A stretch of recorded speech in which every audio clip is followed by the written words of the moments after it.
আমি ইঁচড় কেটে ডুমো করে সিদ্ধ করে নিয়েছি। আলু, চিংড়ি মাছ, সর্ষের তেল, নুন, হলুদ, চিনি, আর এদিকে পেঁয়াজ কুচি, টমেটো পেস্ট, আদা রসুন বাটা, হলুদ, আর ওদিকে গরম মশলা বেটে রেখেছি। 3 রকম ফোড়ন রেখে দিয়েছি।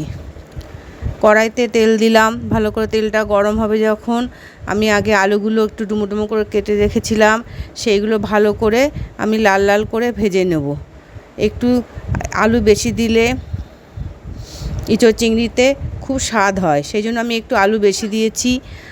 এবার হলুদ দিয়ে দিলাম, নুন দিয়ে দিলাম, দিয়ে ভালো করে আলুটা আমি ভেজে নেব। আমার আলু ভাজা হয়ে গেল।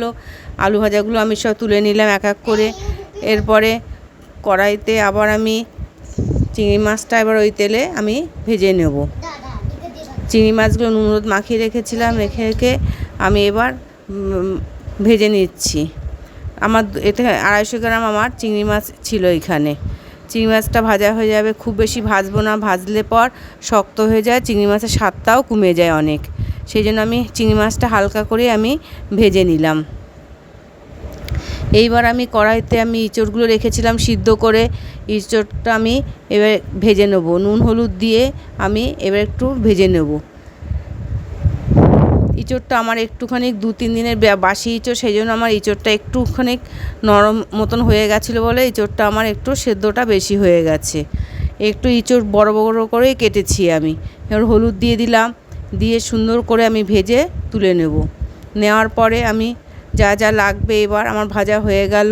এবার আমি সব এক এক করে আমি সব তুলে নিলাম। নিয়ে কড়াইতে তেল দিলাম কিছু পরিমাণ, তেল দিয়ে তেলটা গরম হওয়ার পর আমি সাদা জিরে দিয়ে দিলাম। দিয়ে এবার 3 রকম গরম মশলা ছিল, সেই গরম মশলাগুলো দিয়ে দেবো। তেজপাতা দিলাম 2-3টে। গরম মশলা ফোড়নটা দিলে খুব টেস্ট হয় তেলের উপর।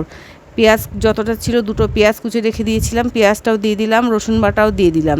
খুব বেশি রসুন না, তবে চিংড়ি মাছ দিলাম বলে রসুনটা দিলে একটা আঁশটা গন্ধ থাকে, সেটা চলে যায়। এবার একটু হলুদ নুন দেবো, দিয়ে আমি পেঁয়াজটা ভালো করে আমি ভেজে নেব সুন্দর করে।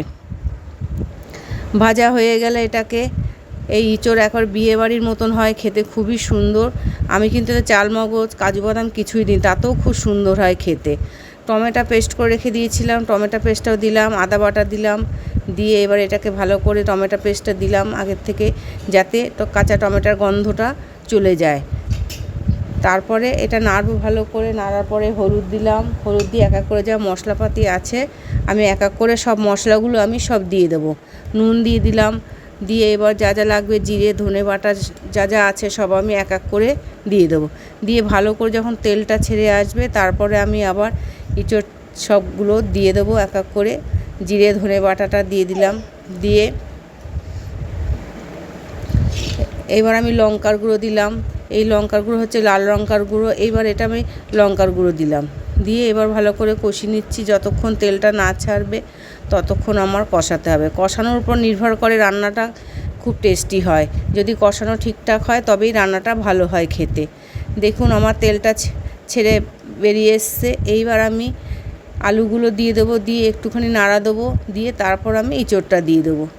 একটু আলুটা দিয়ে ইঁচড়টা যেহেতু একটু সিদ্ধ বেশি হয়ে গেছে, সেই জন্য একটু বাদে দেবো। আলুটা একটু নেড়ে নিই ভালো করে করে, তারপরে আমি ইঁচড়টা দেবো। এই ইঁচড় খেয়ে দেখবেন করে কত সুন্দর খেতে হয়। এবার আমি ইঁচড়টা ঢেলে দিয়ে দিলাম, দিয়ে এবার ইঁচড়টাও নাড়া দেবো ভালো করে। এইভাবে যতক্ষণ মানে তেলটা ভালো করে বেরিয়ে না আসে ততক্ষণ আমি নাড়বো। নাড়ার পরে আমি চিংড়ি মাছটাও দিয়ে দেবো। এবার জল দিলাম একটু, দিয়ে একটু আস্তে আস্তে সাঁতলালাম, একটু অল্প অল্প করে জল দিয়ে সাঁতলালেও খুব সুন্দর টেস্ট একটা বাড়ে।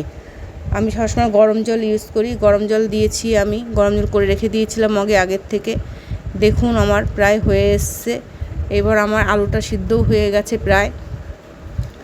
এইবার আমার যা যা আছে আর একটুখানি চিংড়ি মাছ ছিল সেটাও দিয়ে দিলাম, এবার গরম জলটাও দিয়ে দিলাম, দিয়ে এবার নুন মিষ্টি যা লাগবে একটু বাকি আছে সেটাও আমি সব দিয়ে দেবো। দিয়ে একটু ঢাকা দেবো না, দিলেও হয় না দিলেও হয়।